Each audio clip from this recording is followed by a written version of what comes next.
Galera Dascalos do Brasil e do mundo, você sabia que o efeito fotoelétrico contribui para a energia limpa? Não? Então fique comigo até o final desta aula. Bem, moçada, nós vamos estudar hoje o chamado efeito fotoelétrico. O efeito fotoelétrico, ele foi descoberto no ano de 1886 por um físico alemão que se chamava Hertz. Mas descobrir uma coisa, explicar é outra coisa.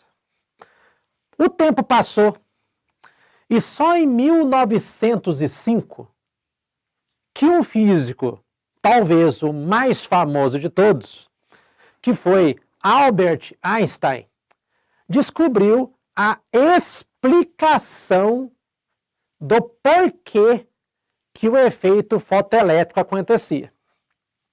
O efeito fotoelétrico, pessoal, é quando ocorre a incidência de uma certa radiação em, por exemplo, um metal, e de repente você começa a ver faíscas surgindo deste material. Então, esta parte foi evidenciada por Hertz, porém explicada em 1905 através de Einstein. Einstein não teve uma ideia única.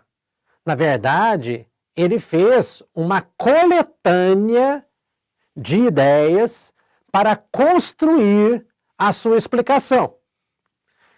E ele, por causa dessa explicação, ele ganhou o prêmio Nobel.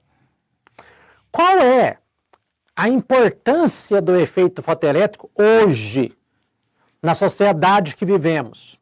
Pessoal, a principal aplicação tecnológica do efeito fotoelétrico hoje é a célula fotovoltaica. A célula fotovoltaica é aquela que vai, digamos, pegar a energia proveniente do Sol, através das ondas eletromagnéticas que chegam aqui à Terra, e elas vão converter esta energia em energia elétrica. E esta conversão, ela não gera os chamados gases estufa. É por isso que esta é uma forma de energia limpa. Energia limpa é aquela que não produz gases estufa, como, por exemplo, a energia, nesse caso, a solar, a energia eólica, a energia maremotriz. Esse tipo de energia é uma energia chamada limpa. Talvez, no futuro, a matriz brasileira energética seja composta de duas grandes partes. Uma, a parte eólica, e a outra da parte solar, que é a parte onde você obtém uma energia com fonte inesgotável. E que o principal, que não vá contribuir para o aumento dos gases estufa.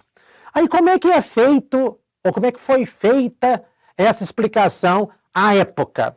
Foi o seguinte, pessoal.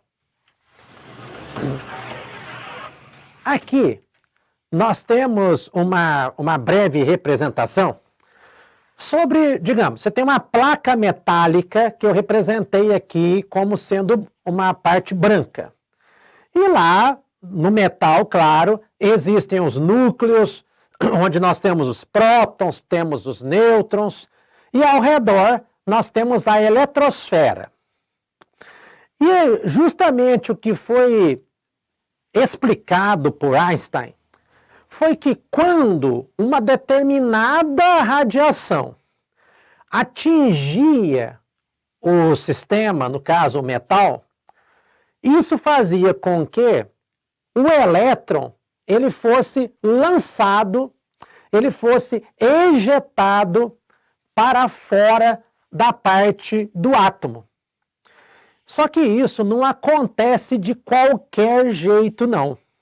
não é qualquer radiação que vai arrancando o elétron. Por quê? Tem uma fórmula que foi escrita por Max Planck, que é esta, ó, que a energia associada a um fóton era algo diretamente proporcional à sua frequência. Quanto maior a frequência, maior é a energia. Bom, nessa época, tínhamos ali duas correntes sobre o que seria a luz. Não é? Então, nós falamos que a luz ela tem um comportamento dual. O que é isso, professor? É o seguinte, dependendo do que você queira explicar, você tem que falar que a luz ela tem um comportamento ondulatório.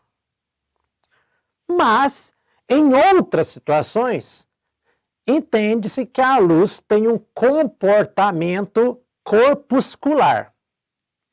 Para se explicar o efeito fotoelétrico, nós vamos entender que a luz seja explicada através de o que contenha partículas.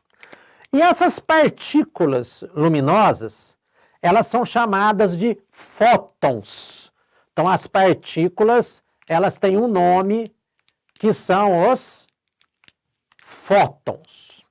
Cada fóton tem a sua energia. E essa energia, ela é transferida para os elétrons que compõem aqui, digamos, o metal. Só que é o seguinte, imagine um degrau. Se você lança uma determinada quantidade de energia, o elétron vai engolir. O elétron ele vai absorver aquela energia.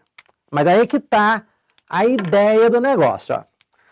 Vamos imaginar que venha uma determinada quantidade de energia para o elétron.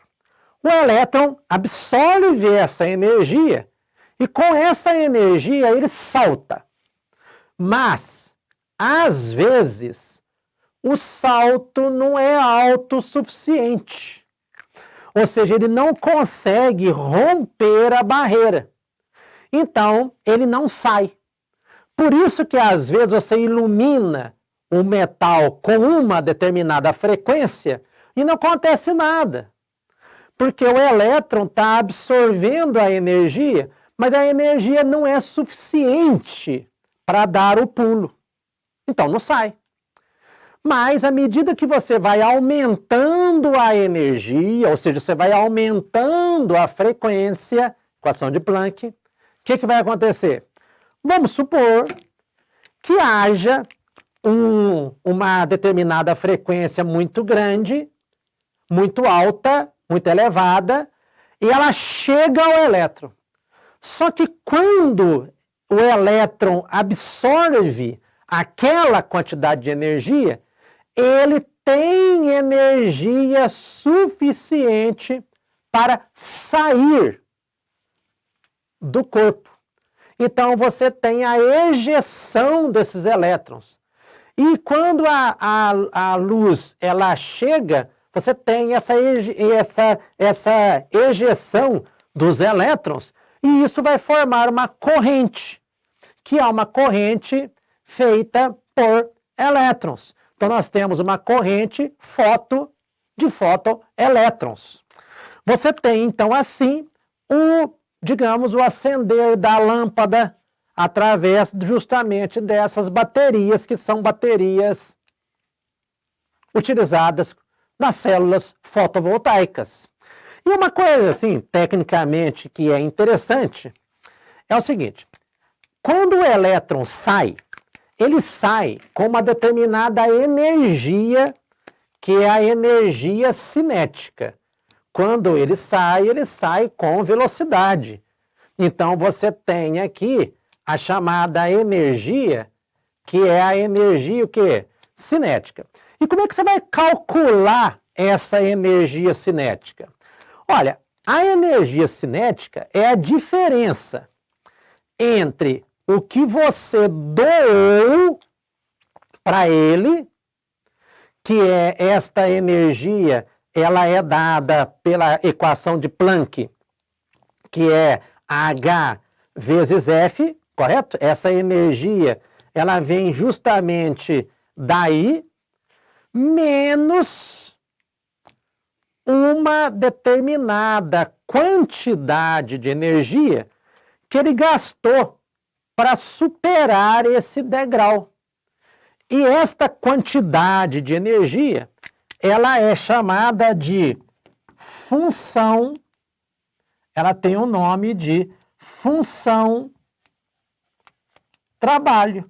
E é desta forma que as pessoas conseguem obter a corrente elétrica através da radiação que, por exemplo, venha do Sol. Então, isso é uma fonte inesgotável de energia, onde nós temos aí 12 horas de fornecimento contínuo de luz solar. Ou seja, isto aí é o futuro, pessoal. É a parte que se chama energia limpa. Bom, se você gostou, inscreva-se aqui no nosso canal, deixe o seu like e ative o sininho para receber nossas notificações. Um grande abraço!